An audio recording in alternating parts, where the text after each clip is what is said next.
Donald Trump took a break from his sulking golf time at Mar-a-Lago to attack Senate Minority Leader Mitch McConnell. While McConnell, of course, voted to acquit Donald Trump for inciting an insurrection, Trump is still very upset with him because he gave a scathing speech claiming that Trump bears the responsibility of inciting that insurrection. And so in a letter that he's written to Mitch McConnell, and I'm not gonna read you the whole thing, it's very lengthy. He actually uses some adult vocabulary and decent grammar. So part of me thinks that he's not really the one who wrote this, but he certainly agrees with the message. He argues that Mitch is a dour, sullen, and unsmiling political hack. True. And if Republican senators are going to stay with him, they will not win again. We will never do what needs to be done or what is right for our country. Well, that's also true. And neither would Trump, obviously. We had 4 years of absolute disaster. Where necessary and appropriate, I will back primary rivals who espouse making America great again and our policy of America first. We want brilliant, strong, thoughtful, and compassionate, John, compassionate leadership. That's what Donald Trump wants. Donald Trump, who incited a violent riot in the nation's capital as lawmakers were counting electoral college votes for the rightful winner of the general election, Joe Biden, like he's the guy who wants compassion. We're just not gonna get it with Mitch McConnell. So we gotta reject Mitch McConnell and go with more Trumpism if we want compassion in America. He's a compassionate, positive force. Like he told one group, I forget exactly who, but he gave an inspirational speech saying that he loved them and that they're very special. He's a compassionate guy. Yeah, it's just a feud. We've been hearing all about Trump versus Mitch McConnell. Marjorie Greene made it about that when her whole thing was going down. Obviously, the whole conversation about what should happen with impeachment really came down to, is this Mitch's chance to finally reassert control over the party? Maybe he'll vote to convict, maybe. And he didn't do any of that. And yet they're still attacking him, all of them. Like Matt Gaetz is attacking Marjorie Greene, Trump. Like they feel that they lost the election, they lost control of the Senate, but they feel like they're on top of the world. Like they've proven everything they need to, and now they just have to wait to find out what form Trump is gonna come back in. Whether it's gonna be supporting candidates, himself a candidate, media, whatever. They're definitely sure that it's going to be him. And that Mitch McConnell, despite all of these successes, I think us as his opponents, we can clearly see the stuff he's done that's been effective. They either take it for granted or don't even care about it. Mitch McConnell succeeded in confirming hundreds, literally hundreds of Donald Trump's federal judge picks, like nominees, hundreds of them. And honestly, part of that was a giant failure on the part of Chuck Schumer, who struck a deal with Mitch McConnell in order to fast track some of these confirmations. But legislative wins. I mean, Mitch McConnell certainly delivered when it came to passing Trump's tax cuts, really the only real policy that Trump was able to pass. But when it came to most of his policies, most of his agenda, Mitch McConnell played along with him, refused to go against Trump, really. I mean, one of the only cases I can think of where Mitch McConnell clearly acted against what Donald Trump wanted was when he ensured the passage of a veto-proof bill to fund the military, the National Defense Authorization Act. So, I mean, it's just amazing how, even though Mitch McConnell voted to acquit Trump, it's just not good enough because he gave that scathing speech. And then later, over this past weekend, McConnell also wrote some sort of op-ed that also upset Trump because Trump does bear the blame. He is the one who's responsible for riling people up and encouraging them to do what they did in those riots in the Capitol. Trump also writes, my only regret is that McConnell begged for my strong support and endorsement before the great people of Kentucky in the 2020 election, and I gave it to him. He went from 1 point down to 20 points up and won. How quickly he forgets. Without my endorsement, McConnell would have lost and lost badly. Now his numbers are lower than ever before. He's destroying the Republican side of the Senate, and in doing so, seriously hurting our country. Remember, Mitch McConnell doesn't have to seek re-election for 6 years. So that's probably what made him feel empowered enough to give that speech. But if he was feeling so empowered, he should have voted to convict Donald Trump. Like the half measure is a really weird strategy, especially coming from someone who I disagree with wholeheartedly when it comes to politics. But Mitch McConnell's not a dumb guy. He's usually very strategic and pretty effective. Yeah, he's far more evil than he is dumb. And I don't know if he would have been able to, if he really wanted to convict Trump, if he and 8 others, I forget exactly what the number, 9 others, he and 9 others, if he would have been able to get them. I don't know that he would have necessarily.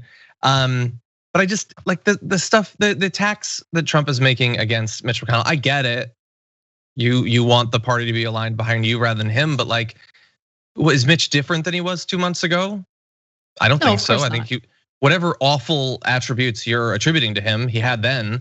So how stupid were you to put your strong support and sway the election by 21 points in a day and a half? That was a dumb thing for you to do then, wasn't it?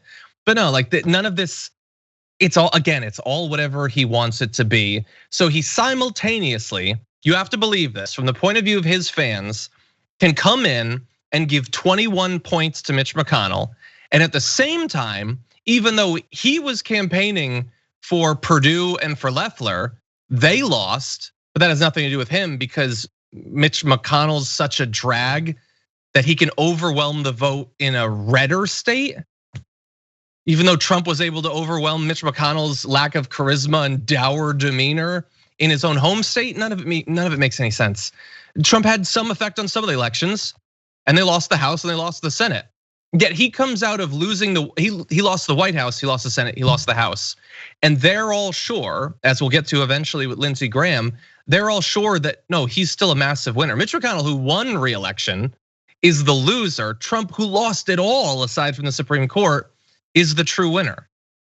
And they think that without feeling they don't question it at all. It's obviously true that they would rather lose and complain about how they actually won with a landslide than just actually win. They prefer Trump's way. Well, it's really interesting to see what's happening with the Republican Party right now because they certainly did lose, but not by much. I mean, I think it was tens of thousands of votes total in certain states where Biden was able to pull off a win. And the Electoral College is still, incredibly undemocratic. Yep, it is. It is, and look, the way that this with the gerrymandering, the Electoral College, it undeniably gives Republicans an advantage when it comes to the general election. There's no question about that.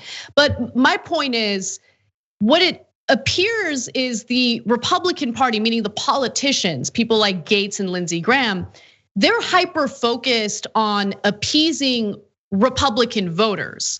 Whereas I think a smarter strategy is to look at, voters in general and think about what you can do to increase the number of people who are willing to vote for your party. And I don't know how this is gonna play out in the future, but I highly doubt independent voters are watching what's happening with the Republican Party right now and thinking like, yeah, this is great, I want that. But what Lindsey Graham is terrified of is Trump's base. He's afraid of Trump's insanely loyal Republican voters. And so he's made a political calculation, Matt Gaetz has made a political calculation to really latch on to that and not really do much to expand the Republican voting base. And I don't know if that's a winning strategy. The only thing I do know without a shadow of a doubt is that Trump's base is in fact loyal and they're unwavering in their absolute devotion to Donald Trump. So that might end up hurting Mitch McConnell somehow down the line. There are calls for new Republican leadership in the Senate as a result of Mitch McConnell's scathing speech against Donald Trump. We'll see how it plays out. But I do know that I do know that Mitch McConnell desperately wants to rid the party of Trumpism, but that is not gonna happen when you have Republican lawmakers like Matt Gaetz, like Josh Hawley, like Lindsey Graham, basing most of their political messaging and campaigning on pandering to Trump's base. Trump isn't just gonna go away unless Republican lawmakers stop talking about him. Unless the media, the right-wing media stops talking about him, and they're not gonna stop. So Mitch McConnell is kind of stuck in a tough spot, and I don't envy him, but I'm also kind of enjoying watching this because it was people like Mitch McConnell who empowered and emboldened Donald Trump, like paved the way for people like Donald Trump. So one of the many people that thought, I can use this. This won't possibly hurt me. And for Mitch McConnell, maybe it won't. I mean, he's gonna be in the Senate for the rest of his life or whatever. But for what his conception of the Republican Party, what it's supposed to be, it's still a massive impediment to it. Yeah, and by the way, I should also add that he went after Elaine Chao. Going back to your point, John, Elaine Chao was appointed by Donald Trump as his transportation secretary. He didn't have to do that. He's the one who chose her as transportation secretary. And he writes this: likewise, McConnell has no credibility on China because of his family's substantial Chinese business holdings. He's referring to business holdings that, by the way, Elaine Chao is involved in as well. He does nothing on this tremendous economic and military threat. Okay, I mean, again, you appointed her and you seem to not have a problem with the conflicts of interest involved with Elaine Chao serving as your transportation secretary. But okay, I mean, I guess everything is everyone else's fault. You don't share the blame at all. It's like what is he hired dozens of people that he's had to attack, or that the right has ended up agreeing are all traitors? Like, why does he keep surrounding himself with the worst people in the world, and why does that never reflect poorly on him?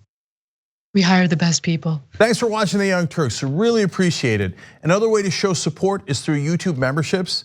You'll get to interact with us more. There's live chat emojis, badges. You've got emojis of me, Anna, John, JR. So those are super fun. But you also get playback of our exclusive member-only shows and specials right after they air. So all of that, all you gotta do is click that join button right underneath the video. Thank you.